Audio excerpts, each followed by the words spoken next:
क्या आपने कभी यह सुना है कि भगवान किसी के पीछे भाग रहे हो? भगवान किसी से बात करना चाहते हो? भगवान किसी के साथ भोजन करना चाहते हो? कभी सुना है आपने? तो आज सुनिए ये प्रसंग। वृंदावन में रहते थे ऐसे व्यक्ति जिनके साथ भगवान भोजन करना चाहते थे, भगवान उनसे बात करना चाहते थे, ठाकुर जी जिनसे प्रेम करते थे। हरे कृष्ण दोस्तों, मैं हूं अनुज शर्मा। वृंदावन में एक गुरु जी थे। बहुत सारे लोग उनके पास आते थे प्रसंग सुनने ठाकुर जी के, ठाकुर जी की बातें सुनने। उनके बहुत सारे शिष्य थे, वो भी अपने गुरु जी से शिक्षा लेते थे, ठाकुर जी के प्रसंग सुनते थे। उन्हीं शिष्यों में एक शिष्य था जिसको मजाक में लोग भोंदू बोलते थे। भोंदू इसलिए बोलते थे, बड़ा सरल था, सहज था, इतनी बुद्धि नहीं लगाता था चीजों में, जो मन में आता था बोल देता था। वो आश्रम की गैया चराता था, तो वो भी प्रसंग सुन रहा था।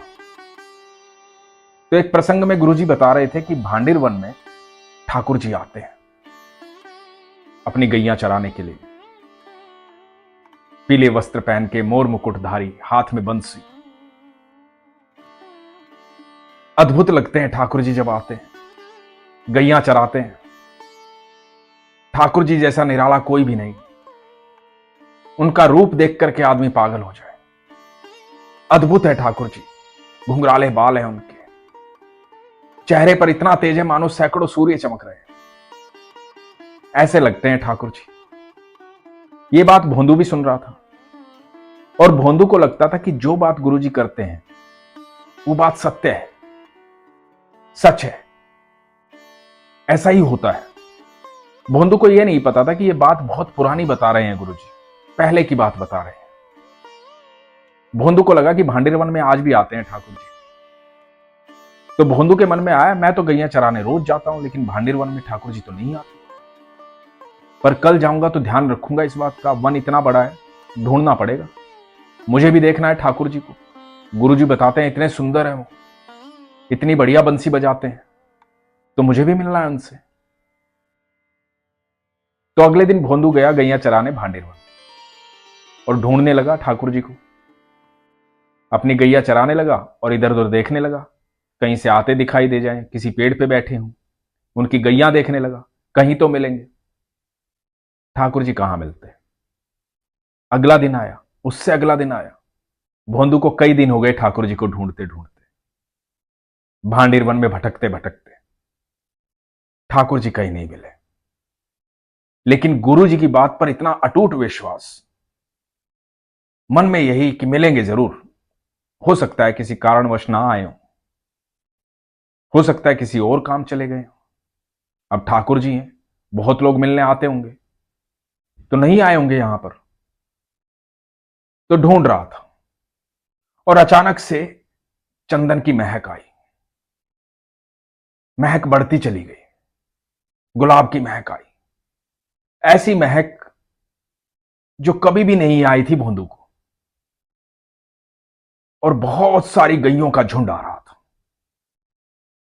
भोंदू ने उस तरफ देखा, उस महक के साथ गैयों का झुंड आ रहा है, और गैयों के झुंड के बीच में मोर पंखधारी, बाके बिहारी, पीतांबरी पहने हुए, चेहरे पर मुस्कान, मोटी मोटी आंखें, घुंघराले बाल, कृष्ण कन्हैया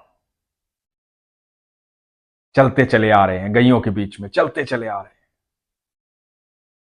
भोंदू स्तब्ध खड़ा है, देखता जा रहा है। ऐसा तेज कभी नहीं देखा था, ऐसी रोशनी कभी नहीं देखी थी। बस देखता जा रहा है। हवा में मोर पंख लहरा रहा है, ठुमकते ठुमकते ठाकुर जी आ रहे हैं। ऐसी मुस्कान कभी देखी ही नहीं, ऐसी आंखें कभी देखी ही नहीं।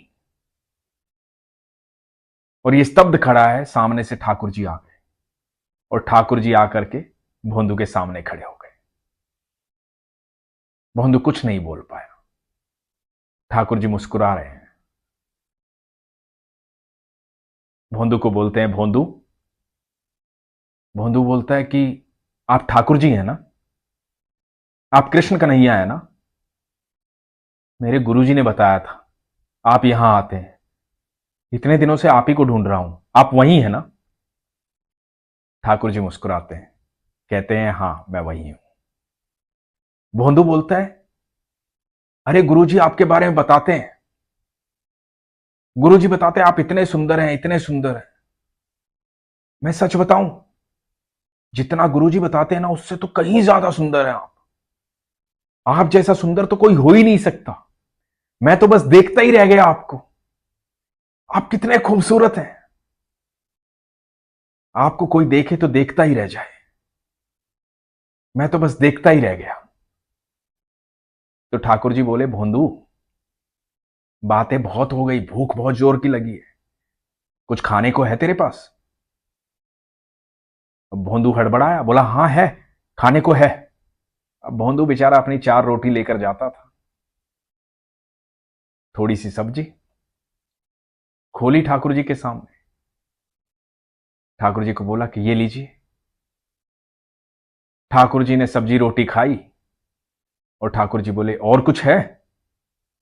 भोंदू बोला, नहीं ठाकुर जी, बस ये 4 रोटियां थी मेरे पास तो बोले कि कल फिर आएगा तो मेरे लिए अच्छे से भोजन लेकर आना, भूख बहुत लगती है मुझे, तो खाना लेकर आना।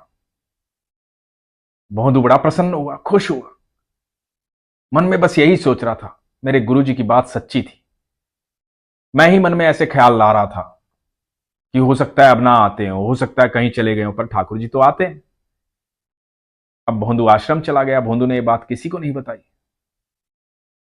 भोंदू अगले दिन सुबह जब आ रहा था तो रसोइये से बोला कि थोड़ा भोजन ज्यादा बांध देना। रसोइये को लगा कि भूख लग जाती होगी, सारा दिन धूप में गैया चराता है, भोजन ज्यादा बांध दिया। पहुंचा, ठाकुर जी आए, ठाकुर जी के पास बैठा, खाना खाया, बहुत सारी बातें की, बताया कि मैं गैया चराता हूं, आश्रम में रहता हूं, मेरे गुरुजी ऐसे हैं। अब ठाकुर जी भी अपनी बातें बता रहे थे। मित्रता बढ़ती जा रही थी। ठाकुर जी बोले, कल खाने में कुछ और लेकर आना। अगले दिन भोंदू फिर गया। ऐसा करते करते कई दिन बीत गए। भोंदू खाना लेकर जाता, ठाकुर जी रोज खाना खाते। एक दिन रसोइये ने गुरुजी से शिकायत कर दी। कहा कि पता नहीं ये भोंदू को क्या हो गया, कई दिन से ज्यादा खाना लेकर जाता है,